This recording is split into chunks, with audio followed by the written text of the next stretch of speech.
I think the United States and China face an opportunity right now.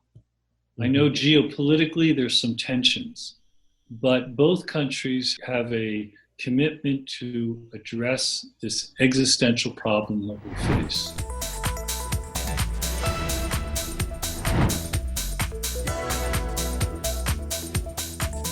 The economy is not an enemy of the environment, but that we can enlist economic forces, and carbon markets are an example of that, but to enlist economic forces in addressing this problem.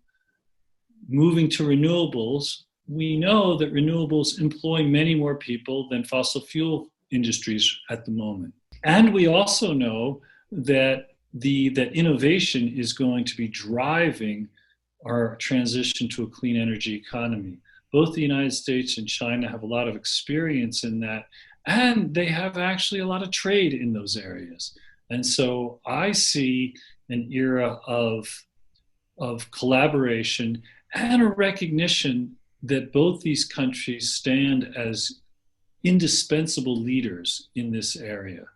And both countries, I think, feel the obligation to step up to that leadership position. And I think both countries recognize that they cannot go it alone.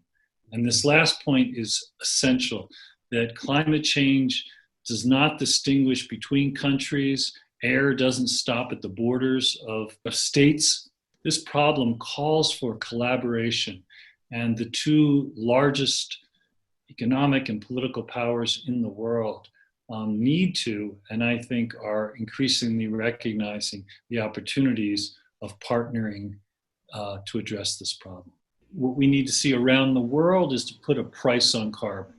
It's right now, there's no cost to companies polluting the air because it's an externality. And so can we internalize those costs and pay the real costs of our productive activities?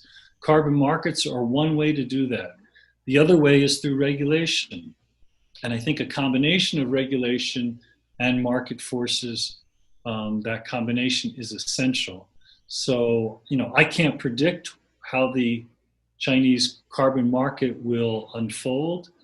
We've seen a mixed picture, actually, economically in Europe and in the United States. You have to keep that price high per ton.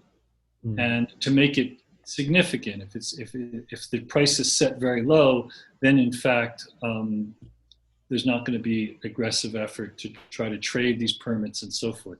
So part of it is ensuring a sort of bottom level price of carbon and ultimately ratcheting that up. And ideally, the market system itself should do that.